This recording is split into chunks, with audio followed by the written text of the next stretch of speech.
Dak li huwa tal-poplu Malti għandu jibqa' għand il-poplu Malti u mhux jingħata lil barranin. L-art fiż-żonqor qatt ma messa ttieħdet mingħand il-Maltin. Kliem il-kap tal-Partit Nazzjonalista Bernard Grech meta l-erba' kien qed jitkellem fil-Parlament f'dibattitu biex il-Gvern jagħti art ġdida lil Sadin fi Smart City. Aħna nemmnu, Mr. Speaker, li dak li huwa tal-poplu Malti u Awċi għandu jibqa' tal-poplu Malti u Awċi u m'għandhomx le jiġu l-art misruqa mill-pubbliku. Bernard Grech qal li l-kwistjoni tal-art taż-żonqor kienet ħadma u se tibqa' ħadma għall-poplu Malti. L-art taż-żonqor, Mr. Speaker, qatt ma missa ingħatat lil Sadim sa mill-bidunet u l-Partit Nazzjonalista mill-bidunet induna li din hija ħadma u mill-bidunet ħadem u qabes għall-poplu Malti u għall-iskalin dwar l-ixu taż-żonqor. Bernard Grech qal li f'dan il-każ fejn il-ftehim inizjali ma ġiex onorat, il-Gvern ma jmissux baqa' għaddej b'dan il-ftehim, iżda missu waqfu immedjatament. Huwa fakkar li kien il-Partit Nazzjonalista li dejjem baqa' mal-poplu tan-nofsinhar ta' Malta, fosthom mal-iskalin fejn il-Gvern kellu jċedu wkoll fuq il-Marina ta' Marsa Scala. M'intix tagħti każ dak illi ħassew u għadu mħossu l-iskalin. Li ħassew għadu jħoss il-poplu Malti u Awċi kull darba li tibqa' dejromblu minn fuq il-poplu, partikolarment f'kull proġett li jkompli jkisser l-ambjent f'pajjiżna.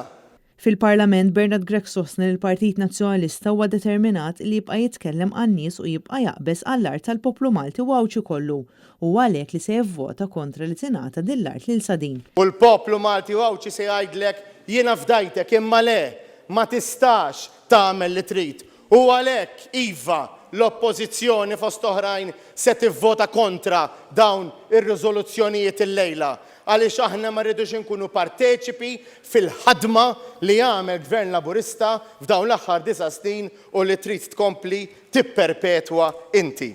Il-kap tal-Partit Nazzjonalista fakkar kif il-Gvern se jagħti art fi Smart City lill-Università Ġordaniża għal prezz verament baxx, turija ċara ta' kemm il-Gvern jonora lill-kbir u jkompli jakkes liż-żgħir. Proprjetà li tiswa il-fuq mis-60 miljun euro għal 15,000 euro biss.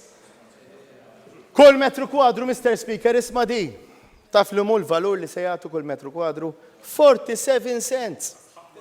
47 cents, illum laqqas madum ma tixtri bil-metru kwadru 47 cents. Bernard Grech fakkar kif il-Partit Nazzjonalista dejjem ħadem u aġixxa fl-aħħar interess tal-poplu Malti u Awċi kollu. Nara qabel mitjum ilu, ma qallhomx illi se jagħmel din il-ħadma issa għaliex għaddit l-elezzjoni għalilhom. Aħna magħna mhux biss taffejqiegħed, aħna magħna nżommu kelmitna u aħna magħna li l-poplu Malti ma nisseħbux bi ftehim ma' spekulaturi biex naħdmuh. Fid-dibattitu f'din l-aħħar seduta qabel il-btajjel tas-sajf, Bernard Grech għamel referenza wkoll għal legal notice dwar il-mużika fil-Belt Valletta fejn għal darb'oħra il-Gvern baqa' dejromblu minn fuq ir-residenti Beltin, għal kuntrarju ta' kif imxew gvernijiet nazzjonalisti matul is-snin. Apparti li bdejna għamilna r-restawr ta' swar, apparti li bdejna għamilna r-restawr tal-bereċ kollha tal-Belt Valletta, apparti li għamilna Pjazza San George, apparti li brejna dan il-Parlament, apparti li għamilna il-Belt Valletta poġġejnija fuq il-mappa dinija għaliex aħna irnexxina nagħmluha kapitali Ewropea. X'ma minniex għall-Belt u għall-Beltin. Intant meta aktar kmieni kien mistoqsi kemm hemm studenti fl-Università Amerikana tal-Ġordaniżi, il-Ministru tal-Edukazzjoni Clifton Grima ma weġibx.